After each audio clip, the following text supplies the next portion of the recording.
പാലക്കാട് അട്ടപ്പാടിയിൽ നിന്നും വരുന്ന വാർത്ത ആദിവാസി യുവാവ് വാങ്ങിയ ബസ്സിനോട് അവഗണന എന്ന് പരാതി ഉയർന്നിരിക്കുന്നു. സർവീസിനുള്ള സമയം നൽകുന്ന കാര്യത്തിൽ ക്രമക്കേട് നടക്കുന്നു എന്നതാണ് ആരോപണം.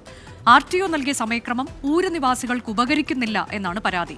നഷ്ടത്തിലോടുന്ന സർവീസ് അധികം മുന്നോട്ട് കൊണ്ടുപോകാൻ കഴിയില്ലെന്ന് ബസ് ഉടമ മണികണ്ഠൻ 24-നോട് പറഞ്ഞു. അദ്ദേഹം പറഞ്ഞത് കേൾക്കാം.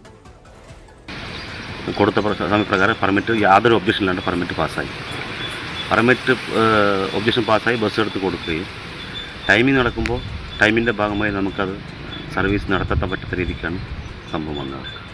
ഇപ്പോൾ അത് ഒരു ബസ്സിൻ്റെ 2 മിനിറ്റ് 7 മിനിറ്റ് പുറകിലൊക്കെ പോകാൻ വേണ്ടിയാണ് RTO ടൈം തന്നിരിക്കുന്നത്. ദിവസം 1000-2000 രൂപ നഷ്ടത്തിലാണ് എൻ്റെ വണ്ടി ഓടിക്കൊണ്ടിരിക്കുന്നത്.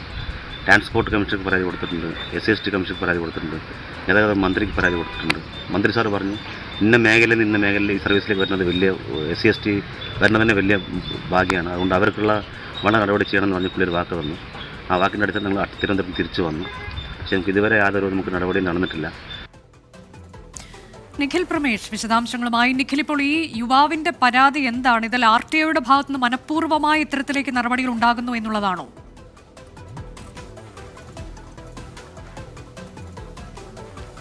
അനുജ, സത്യത്തിൽ ഈ വിഷയത്തിൽ ചെയ്യേണ്ടത് വളരെ ബസ്സുകൾ റൂട്ട് കുറഞ്ഞ ഒരു സ്ഥലത്തേക്ക് ഒരു ആദിവാസി യുവാവ് ഒരു ബസ് സർവീസ് നടത്തുമ്പോൾ സ്വാഭാവികമായിട്ടും ഏറ്റവും അനുയോജ്യമായിട്ടുള്ള സമയം നൽകുക എന്നുള്ളതാണ് ചെയ്യേണ്ടുന്ന കാര്യം.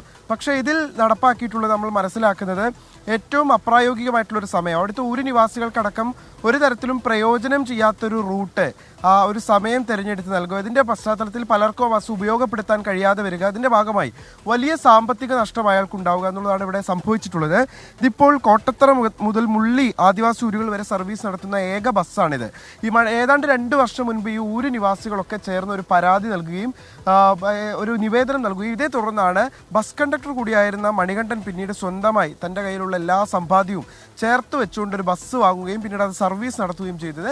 എന്നാൽ തുടക്കഘട്ടം മുതൽ തന്നെ RTO നൽകിയിരുന്ന റൂട്ട് സമയം എന്ന് പറയുന്നത് അത് ഒട്ടും പ്രായോഗികമായിരുന്ന ഒരു സമയമല്ല. ഒരു അസമയത്ത് സർവീസ് നടത്തുന്ന ബസ്സായി പിന്നീട് ഇത് മാറുകയാണ്. ഇനി അധിക കാലം ഇങ്ങനെ മുന്നോട്ട് പോകാൻ കഴിയില്ല. തൻ്റെ എല്ലാ സമ്പാദ്യവും മുടക്കിക്കൊണ്ട് വാങ്ങി ഈ ബസ്സുമായി ഇനി അധികം മുന്നോട്ട് പോകാൻ കഴിയില്ല എന്നുള്ളതാണ് മണികണ്ഠൻ പറയുന്നത്. സത്യത്തിൽ വേണ്ടത് ഇത് ഏക ബസ് എന്നുള്ള നിലയ്ക്ക് കൂടുതൽ സമയം, ഏറ്റവും കൂടുതൽ പ്രയോജനപ്പെടുത്താൻ കഴിയുന്ന ഒരു സമയം സ്ലോട്ട് നിശ്ചയിച്ച് നൽകുക എന്നുള്ളതാണ് സത്യത്തിൽ RTO അടക്കം ചെയ്യേണ്ടത്. ഈ ഊരിൽ നിന്നുള്ള ഏത് സമയമാണ് ഈ അനുവദിച്ച് നൽകിയത്? ഏത് സമയമാണ് നിഖിൽ?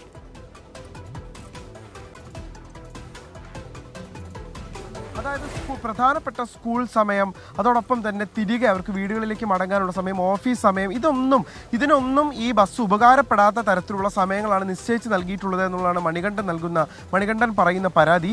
ഇത് മണികണ്ഠൻ്റേത് മാത്രമല്ല, ആ ഊരിലെ ആളുകളുടെയും പ്രധാനപ്പെട്ട ഒരു ആവശ്യം കൂടിയാണ് ഈ ബസ്. കാരണം കഴിഞ്ഞ 2 വർഷം മുൻപ് അവർ തന്നെ ഒരു നിവേദനം നൽകിയ ശേഷമാണ് ഇത്തരത്തിലൊരു റൂട്ട് അനുവദിക്കുന്ന സാഹചര്യം ഉണ്ടായത്. തുടർന്ന് മണികണ്ഠൻ ഊരിലുള്ള ആളുകളുടെ കൂടി ആവശ്യം പരിഗണിച്ചുകൊണ്ട് തന്നാലാകുന്ന എല്ലായിടത്തു നിന്നും പണം സമാഹരിച്ച് കയ്യിലുള്ളതെല്ലാം വിറ്റുപെറുക്കി നുള്ളിപ്പെറുക്കിയാണ് ഈ ബസ് വാങ്ങിയ സാഹചര്യം ഉണ്ടായത്. അതിന് പിന്നാലെ പക്ഷേ അയാൾക്ക് നേരിടേണ്ടി വന്ന സാഹചര്യം എന്ന് പറയുന്നത് അങ്ങേയറ്റം മോശമായിട്ടുള്ള ഒരു സാഹചര്യത്തിലൂടെയാണ് കടന്നു പോകേണ്ടത്. ഇപ്പോഴെന്തായാലും ഇനി മുന്നോട്ട് പോകാൻ കഴിയില്ല എന്നുള്ളൊരു കാര്യം തന്നെയാണ് മണികണ്ഠൻ പറയുന്നത്. അയാളെ സംബന്ധിച്ചിടത്തോളം ഇത്തരത്തിൽ സർവീസ് മുന്നോട്ട് കൊണ്ടുപോകാൻ കഴിയില്ല. താൻ ഇങ്ങനെ ഒരു ആദിവാസി മേഖലയിൽ നിന്നുള്ള ആളായതുകൊണ്ടാണ് തന്നോട് ഇത്തരത്തിലുള്ളൊരു നടപടി സ്വീകരിക്കുന്നത് RTO എന്നുള്ള കാര്യം കൂടി അദ്ദേഹം പങ്കുവെക്കുന്നുണ്ട്. ഏതാണ്ട് 8 മാസം മുൻപ് മന്ത്രി ഗണേഷ് കുമാറിന്റെ ശ്രദ്ധയിൽ ഈ വിഷയം അദ്ദേഹം പെടുത്തുകയും ഗതാഗത വകുപ്പ് മന്ത്രിയുടെ ശ്രദ്ധയിൽ ഈ വിഷയം പെടുത്തുകയും അദ്ദേഹം അതിന് പരിഹാരം കാണാമെന്നുള്ള ഉറപ്പ് നൽകുകയും ചെയ്തിരുന്നു. എന്നാൽ അതിനുശേഷവും ഇക്കാര്യത്തിൽ കാര്യമായിട്ടുള്ള നടപടി ഉണ്ടായിട്ടില്ല എന്നുള്ളതാണ് ഏറ്റവും വേദനാജനകമായിട്ടുള്ള കാര്യം.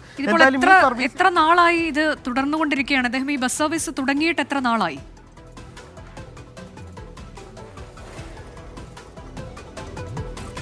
ഞാൻ മനസ്സിലാക്കുന്നതനുസരിച്ച് ഏതാണ്ട് 1 വർഷത്തിനടുത്ത് ഈ സർവീസ് ഇപ്പോൾ നടക്കുന്നുണ്ട് എന്നുള്ളതാണ് അറിയാൻ കഴിയുന്നത്. അന്ന് മുതൽ ഇതേ അവസ്ഥയിലൂടെയാണ് കടന്നു പോകുന്നത് എന്നുള്ളതാണ് അറിയാൻ കഴിയുന്നത്.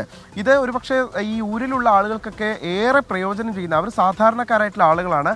അവരെ സംബന്ധിച്ചിടത്തോളം ഓട്ടോറിക്ഷയോ ജീപ്പോ അല്ലെങ്കിൽ അങ്ങനെ സ്വകാര്യ വാഹനങ്ങളെ കൂടുതൽ ആശ്രയിച്ച് യാത്ര ചെയ്യാൻ കഴിയുന്ന ആളുകളല്ല. പബ്ലിക് ട്രാൻസ്പോർട്ടിനെയാണ് അവർ കൂടുതലായി ആശ്രയിക്കുന്നത്.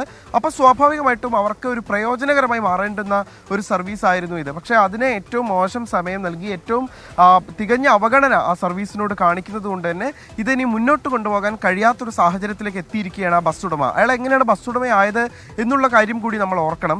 ഒരു സാധാരണ കണ്ടക്ടറിൽ നിന്ന് ഈ നാട്ടുകാരുടെ ആവശ്യം കൂടി പരിഗണിച്ചുകൊണ്ടാണ് മണികണ്ഠൻ ഒരു ബസ് ഉടമയായി മാറുന്ന സാഹചര്യം ഉണ്ടായത്. അതും തന്റെ കയ്യിലുള്ള എല്ലാ പണവും സമാഹരിച്ച് ഏറ്റവും ഒടുവിലത്തെ സമ്പാദ്യം പോലും ഇതിനുവേണ്ടി. പാലക്കാട് അട്ടപ്പാടിയിൽ നിന്നാണ് ആദിവാസി യുവാവിന്റെ ഭാഗത്തുനിന്ന് ഒരു പരാതി വരുന്നത്.